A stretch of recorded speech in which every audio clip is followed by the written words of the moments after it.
Hey everybody, how's it going? Cooterz here. They just had the Diablo IV Campfire chat for patch 1.1.1 earlier today. I did watch it live, but I'm just doing like a quick recap on it. There's quite a few incremental changes, some bigger, some smaller, and I don't want to cover the whole thing because it's literally like almost 2 hours long. But I'm just gonna kind of speed through the takeaways and also, or the main takeaways, and kind of my insight on it and how I feel about it. I think the biggest issue right now, I've talked about this before on stream, but I think the biggest issue is the way they calculate damage. So right now, the two biggest damage stats are by far vulnerability or vulnerable and crit damage.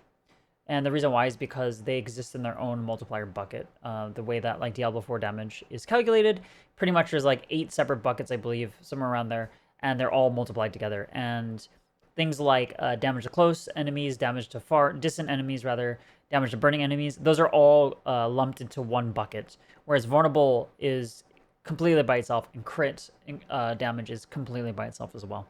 So that's why a lot of people centralize their builds around those two main variables. And also, that's the reason why they targeted those two before in the previous, or the pre-patch, for the Season 1 patch, pre-patch. That's why they targeted those two attributes specifically and nerf those, because that is the best way to deal maximum amounts of damage. So what I've always said is the best way to tackle this issue, to make things like overpower and then make things like damage over time, bleeding effects, burning effects, etc., to kind of be highlighted, is instead of just nerfing things like vulnerability and crit damage, they need to rework the entire algorithm. They need to basically move maybe things like damage over time to its own multiplier bucket, or something like some other form, like overpower to its own bucket, or make overpower do that, and also make it easier to actually proc overpower, because right now it's a base 3% chance. Obviously there's some skills that modify that, but basically that's what they need to do, in my opinion. That's like the largest issue right now when it comes to build, I want to say build diversity. So this is a huge thing. This is the biggest takeaway actually in all the patch. So right now, this is the biggest thing they talk about. I'm gonna play it for here, for you guys to hear. Yeah, totally. So that's kind of what we're looking at for this patch.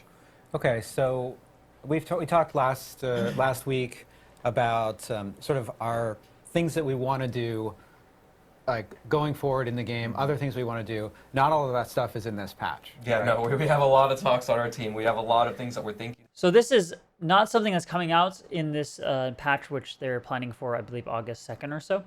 This is for something down the road in the future. Just keep that in mind. Going on, I thought it'd be really good also to kind of talk a little bit about how we feel about more longer term goals and things about the game. So these aren't coming in this patch, but things that we're thinking about that'll come in the future that the team's kind of focus on. The first one is kind of finding ways to bring different types of damage closer together. As I'm sure many of you in the community know, vulnerable and crit are really, really strong right now. So exactly what I was just talking about, right? Those are the two main stats for damage. Kind of a lot of the meta is about, you make an enemy vulnerable, and then you do bonus damage to them, and then you stack as much crit strike chance and crit damage as you can, and then you blow them up. And the reason for that, again, is because these are in their own multiplicative buckets. Right. Our game actually was foundationally made with other types of builds that aren't only those in mind, right? We have like which makes damage sense. over time or dot damage, right? Things like Firewall or Shadow Necro does a lot of this. We also have Overpower as a mechanic in our game, and these other different ways to build your character. We want them to have parity with vulnerable and crit damage. So we're going to be trying to find. Our goal is to find a way, and we're working on it right now, that all those different ways of dealing damage have a lot of parity. So no matter if you're an Overpower build or a crit build or a damage over time build, right, you'll be relatively equal in power to all of the other different types of ways to play. And the way that they need to do this, or one of the ways I should say, not the only way, but I think the best way to do this is to rework the formula in the background, the algorithm that calculates damage. It would feel really bad, honestly, to group vulnerable and crit like into some additive form, kind of like they do now. Most people call it the big bucket, which is like most of the affixes are put into and then added together, and then it's multiplied with other things. I don't know. I guess they could potentially do something where vulnerable is bucketed with crit damage, and then damage over time is bucketed with overpower, something like that. So they are kind of, it would it would be nerfing crit damage and vulnerable very hard though to group things together like that. They could add, damage over time and vulnerable to the same thing, and or they could just add more buckets and just take things out of the big bucket, like damage over time stats, fire damage stats, stuff like that, which would all be considered damage over time. Just pull all those things out. Like bleed would be in there, so it would be like additive, multiplicative, like add all the bleed damage on damage over time, burning damage, all the things that are considered dots, right? You would pull that out into its own bucket, and there'd be 9 buckets after that. And then same with overpower. Things that kind of like play off overpower would be in its own bucket after that. And if they did that, then yes, technically the best way to do the most damage, I guess, would then be have like a crit damage, vulnerable, overpower, damage over time build. But the nice thing about that in this way is that damage over time doesn't crit, so it's not that synergistic, which is a good thing, because if you were to get all of these buckets, that's the best way to do the most amount of damage. So since it wouldn't work super well, that's a good thing, because it is in itself holding that back. But that was a really good takeaway. So it does seem like they are trying to tackle this issue, and I hope they do it in the best way by changing the formula and not like gimping other stats like they have been. And as we'll see like down the line here, they pretty much just buffed every class, and I think that's because they had so much backlash from people saying how bad pre-patch was, how bad season 1 is in terms of the changes, because there were so many nerfs, right? There's so many nerfs and very, very few incremental buffs, and because of that, I think they didn't want to touch any. I don't think they in this patch. I don't think they nerfed anything at all. So that's a takeaway. I'm gonna take a look real quick at this Hellhammer unique. This is basically the big change here is that they changed the upheaval, so it rolls, I believe, a little bit. Actually, no, it rolls the same range, but I think the main takeaway here was that they changed the damage to crowd control enemies on the left, if you can kind of read that. They changed it to crit strike damage. So that's just something to keep in mind. So they are changing some of the uniques, and they are adding just better stats. We'll take a look at more of them, but they are adding better stats, so that's a good thing. Like they're noticing there are certain attributes on a weapon or affixes on a weapon that just aren't nearly as good. Like damage to crowd control enemies, it's not always on, and it's in big bucket. We call it big bucket, right? Whereas crit strike damage is its own bucket, and if you're a crit build, that's great. So there's going to be things like this. Is it a great change? I mean, it's not a bad change. Is it like huge? Probably not, because I don't think most people are going to be using Hellhammer, but they're trying to get people to use more uniques that they find along the way, which makes sense. So we're just going to go like through some of these changes just really fast. So let me go ahead and move my camera here if I can. There we go. So Sorcerer, this is a big hype one, right? But just to go over real quick, they said Flicking Firebolt. The change was it now generates 2 mana when hitting an enemy. Seems really small, but I mean, it is, honestly, but it's a quality of life change. Fireball, they changed the radius by 50%, increased by 50% for enhanced Fireball, which is pretty cool. Destructive Fireball, I think this one's really good. Fireball's critical strike damage is increased by 20%. This bonus is increased to 30%. Fireball hits 3 more enemies. That's kind of cool. And then for Chain Lightning, I think this is the most exciting one for most people, is that each time Chain Lightning bounces, its next hit deals 5% increased damage. So what this used to do before for Greater Chain Lightning was every time it bounced off of you, it would deal increased damage. So the way Chain Lightning works is it can bounce off of players as well as enemies. So it would only get the bonus if it were to, ping off of an enemy, ping back off of you as a body, and ping somewhere else. Now, anytime it just changes, it just does more damage. And it's great for boss fights, because in boss fights, you can just have it bouncing pretty much just back and forth in between other, things on the map too. It doesn't have to hit you all the time. In the Destructive Chain Lightning, they increase the cracked energy from 25 to 30%. So the biggest ones here are Greater Chain Lightning, in my opinion, and then also probably Destructive Fireball, just because it's crit damage base. The next page here, we have Veer's Mastery. That has bonus damage increase, a little bonus of 5% there. Additional functionality for Isu's Ferocity. Both ones are also granted for 3 seconds when hitting a boss with Critical Strike, which is nice just to have a little more uptime on bosses. Combustion, burning effects deal 20% increased damage, plus an additional 2% increased damage per unique source of burning you apply to the enemy. So a little bit more on that damage over time. And then they did some Paragon changes, really good, where you can see here that since sorcerers were very, very squishy, they did add a lot of damage reduction stat increases. This one over here, Warding Warrior going from damage reduction increase from 13% to 25%, like literally double, pretty much double, right? These 10 to 15 are pretty big too. And you know, they have some other things over here, Searing Heat, Ceaseless Conduit. Keeper of the Flames rare node, you know, damage reduction increase 4 to 5%, pretty small there. Just a 1% upgrade. And some of these big ones here, we have a lot more damage reduction, right? Smoldering Emperors, Guarded Rare Node, all these impressive. All these are like, I mean, they are 1%, 2% here and there, but added all together, sorceresses should really, or sorcerers rather, should have quite a bit more damage reduction, base damage reduction, which is pretty much the best stat because it covers everything, right?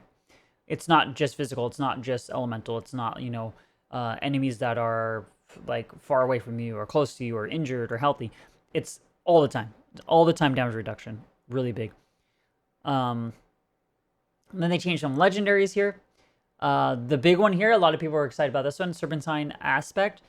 Basically, before, for those that don't know, you could have one additional Hydra active, and Hydra's duration was decreased, I think, by like 20 to 13%. I believe that's what it was. Now it's increased by 14 to 24%. So that's huge. Not only do you get your additional Hydra still, you increase the duration. That's actually huge. Aspect of the Conflag, bonus burning damage increased by quite a bit. Engulfing Flame, same thing. Aspect of 3 Curses, really nice crit strike damage, going 20 to 40, double this against healthy. And then Flamewalker's Aspect, you get a little bit of movement speed increase. I think this one's huge right here. Gravitational Aspect, ball lightning orbits around you and deals 15 to 25% increased damage. For those who didn't know what this used to do, this used to do the same thing, ball lightning orbits around you, but it would decrease your damage. And now it's increasing it. Gravitational, just to tell you, ball lightning right now is actually a very viable build for sorcerer. It's really good too because you can concentrate on just casting ball lightning and just pumping up movement speed and damage reduction and just running around and just letting your orbits just do the damage for you. It's actually a pretty incredible build, and I think now with all the damage reduction stats, I think this is gonna be really good. I actually think gravitational for this patch 1.1.1 is gonna be very good. And then a really huge one that I saw, I guess we can see these ones, not these ones, but you know, they have some little increases you guys can read, pause the video or whatever. This is the big right here. This new legendary, Mage Lord's Aspect. The Veer's Mastery Key passive damage reduction is increased by 20 to 30% for each close enemy, up to 60 to 90%. 90% damage reduction. Like, that's freaking insane. So, I don't know. I feel like this new legendary is crazy for the damage reduction. Now, Veer's Mastery, a lot of people don't actually pick this up. Veer's Mastery, let me double check what this is. I'm pretty sure this was a, is this a fire thing? Let me see. It's a key, it's one of your key passives at the very end of the bottom of the tree. And what it did was, or what it does is, close enemies take 10% increased damage from your shock skills and deal 20% less damage to you. Critical strikes increase these bonuses by 25% for 3 seconds. So pretty crazy. It is a shock-based one, so I don't know. That's insane to me. So really, really good. That's like the big one that I'm like excited about. And there's a bunch of other stuff too. So they've been doing like, you know, a lot of good upgrades, bonus damage, you know, Storm Swell, Snow Veiled, Incendiary, just a lot of good stuff. The big thing on Sorcerer, I will say, is, and then Gloves of the Lumineer, they kind of made some quality of life changes. I would say that the flavor of this patch for Sorcerer will definitely be a Lightning build. I think Lightning build has always been kind of the big thing here, just for Sorcerers in general. It's always been the tried and true kind of thing. I guess I take it back. Ice was really good too, but I think now with these changes, because you can actually hit lightning crit damage on rolls on like gloves, I think lightning is going to be huge. I think it's actually going to be very good. I think the sleeper build is going to be fire-based builds, but not this patch. And the reason why is because, like I said, as we saw earlier in my video, they're talking about changing things like damage over time, fire damage, burning damage to scale better. It's not going to happen until far later down the road. But I do think eventually, fire builds are going to be completely insane. Like, insane damage down the line. But for now, I think lightning is gonna take the cake when it comes to the current builds once this patch goes live. Now, let's take a look at Barbarian. They had a bunch of little Fury increase stuff on their basic skills. Quality of life changes here. Double Swing had a pretty good buff here, 10% damage. Rupture got a really big damage increase here, unenhanced. And then Charge was pretty nice too, but no one really uses this that much, I don't think. Vulnerable duration increase is always a good thing. And they also got, let's see here, sorry. Some new legendaries. Okay, let's look at Upheaval. If Upheaval damage at least 2 enemies or a boss, you can Berserking for 2 seconds, increase to 3 seconds to damage at least 4 enemies. And then passive has, some extra damage reduction increase, some good bleeding damage stuff. Berserking damage bonus for this key passive on Unconstrained. And then some bonus damage on Walking Arsenal. I don't know Barbarian too much, but judging by, the changes here, Aspect of the Ancestral Force, little damage increase there. Nice one. Death Wish, little Thorns increase there. Everything is everything pretty nice, increases in damage. Burning Rage, Bull Kathos, Earthquake. And then you have these uniques like Hellhammer, like we were saying before, right? The base damage got a little bit of a buff. Now you have the bonus critical strike damage on the item instead. Kind of nice thing here too. Feel the Crimson Rupture cooldown reduction affix replace with bonus critical strike damage. There's a lot of stuff like this. Battle Trance, instead of basic skill damage, is now replaced with cooldown reduction. So really, really good, valuable stats that are actually being placed on uniques, which is great. I think that's a huge thing. I will say, though, that for Barbarian, I feel like it's a little underwhelming compared to the Sorcerer Changes. But, again, I haven't really played Barbarian, so I don't know too much about them. But judging by the changes in my mind looking at this thing, I think Barbarian is going to have just an incremental upgrade. I think Sorcerer is going to have a very big upgrade in terms of both survivability and damage output with Lightning. I don't think fire is really going to be much of a thing still, just because of the way that the algorithm or the algorithm or formula works for calculating damage. I don't really want to go too much over on Rogue and stuff because this would be a long video, but they buffed them. That's the crazy thing. They buffed Poison Trap. Poison Trap is one of the best damaging Rogue builds. It was used to cheese Lilith, Uber Lilith, or Echo of Lilith, stuff like that. They're doing insane damage right now, and they're going to do insane damage after patch 1.1.1. They didn't get that many changes, but it's more just things that were being underutilized that got buffs. Same with Druid. They got a lot of quality of life changes here with kind of like Warrior with small spirit gain increases, which is great because early game they're terrible. I've been playing Druid in season 1. I'm telling you, I hate the Druid right now. It is just slow. It is monotonous. It is boring, especially leveling it. It's gotten a little bit better now that I'm in the 60s. But man, is it not a fun class early on, in my opinion, compared to Necro and compared to Sorcerer. Even though Sorcerer sucks, they're fun to play. They're fast, they're fast. They jump around like crazy, and then you die. But they have little upgrades here, legendaries, class mechanics. They tried to make Ravens a little bit better, so maybe companion builds will be a thing eventually. Necros, interestingly enough, they didn't get any changes to minions. And they didn't really get any nerfs to bone spear or anything. Everyone got buffs, like I said. But you can kind of look here. Exposed Flesh, actually a huge buff. Look at this. Changed is now lucky hit up to 10% chance to generate 30 to 50 essence when hitting a vulnerable enemy. I believe the verbiage before was the same thing, 10% chance to generate 30 to 50 essence when hitting a vulnerable enemy with a bone skill. So it was only good for bone skills, but now it's any skill, which is insane. Absolutely insane, because everyone knows that Exposed Flesh is just crazy. When you can actually hurl a core skill and get essence back, or get your use your core skill as a resource gen, is absolutely bonkers. When you're playing a build like Druid, where you're having to hit your basic skill over and over just to generate spirit, right, to do your next core skill. So, you know, like I said, I'll just skim through. I think we did. And then they have some more, you know, legendaries, uniques, and stuff. Like I said, nothing nerfed, only buffs. And then they do have this new monster here. Minions, the following attacks now deal reduced damage to Druid companions and Necromancer minions. So the Balrog, Fire Breath, and these elite affixes don't kill your minions and companions as quickly. But that's pretty much it. I guess they did make some small changes to one of the middle. Actually, this is a big one for probably casters. So before, the way this worked was whenever you took elemental damage, you would gain elemental resistance of that type that you took for 5 seconds. Now it's just 10 to 20% damage reduction for 5 seconds, which is freaking huge. Another win for Sorcerer, honestly. And then Temerity. Oh, I forgot. Temerity, insane now. Temerity is going to be that chase unique for sure for most classes. So now instead of all stats, you get max life. And barrier is now based on your max life. So if you're pumping max HP, especially in hardcore, you get a bigger barrier. And now it also properly accounts by conditions for.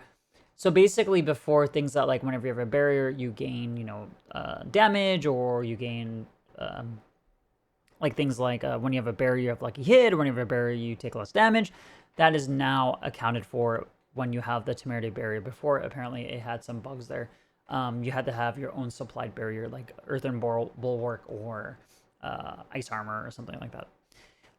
But yeah, huge change. Temerity is going to be... I mean, it already was pretty good, but honestly, Temerity is going to be freaking insane. Another big change that's coming out here in 1.1.1 that should be here on August 2nd, like I said before, is that they are making changes to dungeon density, mob density.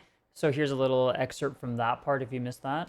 On the Campfire chat that would be coming in 1.1.1. And I know we wanted to talk a little bit more about those here. I know we have some changes coming for like monster density, for instance. Yeah, I want to talk about monster density.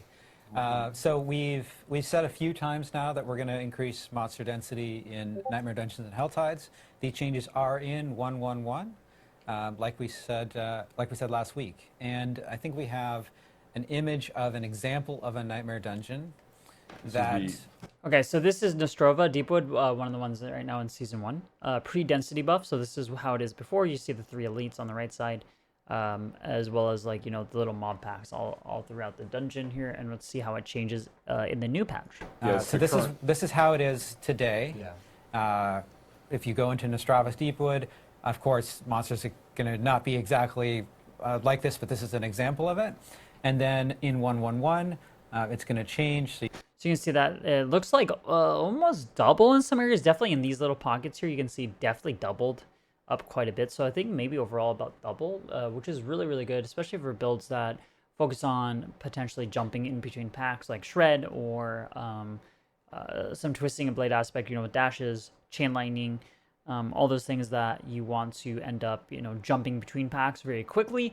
So you don't actually have to, run through and then round up a bunch of, you go start over here on the bottom left and you have to run through, this whole area and round them all up and hope they don't leash and then AoE them down. At least now when you're spending your cooldowns in these areas, you're at least, killing, instead of like 3 or 4, maybe you're killing like 10 to 15 to 20 at a time, which is actually really, really nice. Let's hope that it works for most dungeons. I think it'd be really nice too if they could do the same thing for open world. I understand why they don't, though, or they haven't talked about it just because of performance issues, and they've been having some performance issues as well, just in general with a lot of players. So I would like to see the change like this for open world, especially like Helltides and stuff. Helltides do have some good packs, but some are very sparse in between. It'd be really nice. I mean, it would be very, very dangerous, but I do feel that right now, in my opinion, with Helltides, 250 cinders for a mystery chest, at least when you're early in the levels and you're kind of struggling through Helltides, is just way too punishing. Especially when you first hit World Tier 3 or you first hit World Tier 4, or you don't have a build that clears quickly. I think with mob density, it would add more risk. It would be it would be harder to potentially live, but it would also be easier to get cinders. So I think they should upgrade up the mob density in Helltide, at least, if they're going to do anything in the open world. But this is pretty exciting for sure. And then they talked about at the end, they talked about some quality of life changes, like potentially, I think they're going to try to fix some mount issues, but mainly on controller. So They talked about maybe looking to field of view, like being able to zoom out a little bit more, which I think would be nice. Just stuff like that. But like I said, I think the biggest takeaway in the end is Sorcerer W, Barbarian, meh. Everyone else, they're just as good. Don't worry, your builds are safe. Like I said, I think they got a lot of backlash from all the nerfs before, so they didn't nerf anything. The one caveat is this patch is not finalized. Now they said that when they released it, or when they released it August 2nd, I believe, it will be either exactly the same as they showed here or slightly different, but not much different. They're probably just still doing testing on it. Other than that, though, I mean, am I excited for the changes? I think I love Sorcerer, so that's always been like my favorite class, and I'm happy to see where that goes. But I think the more exciting stuff is yet to come in terms of changing the formulas. So I just hope they can keep people interested in the game before, until they release that stuff, because that's, I think, the biggest issue right now with the development team and stuff is keeping people interested. A lot of people have been losing faith in Blizzard's changes because whenever things get nerfed, people get mad. It's just how it is. And if they can keep people excited to come back and play the game, I think they'll do well. So let's hope they push these changes. These changes go through. Let's hope that they do fix, for build diversity's sake, they do fix the formula and push that out, fairly soon, like Season 2, something like that. And let's also hope that Season 2 has a bit more content, honestly, than Season 1. But those are my thoughts on the patch notes or Campfire chat. Let me know in the comments below if you agree with what I think, you disagree, you have any other insights, stuff like that, how you see if this was a W or an L for you guys that have been playing Diablo, and maybe for those who have been playing Season 1 or haven't been, are you guys going to come back? Are you guys going to keep playing the game? Pretty much it. Again, thanks for watching the video. Comment, like, subscribe, all that cool stuff. And just remember, somebody out there loves you, and I'll see you guys in the next video.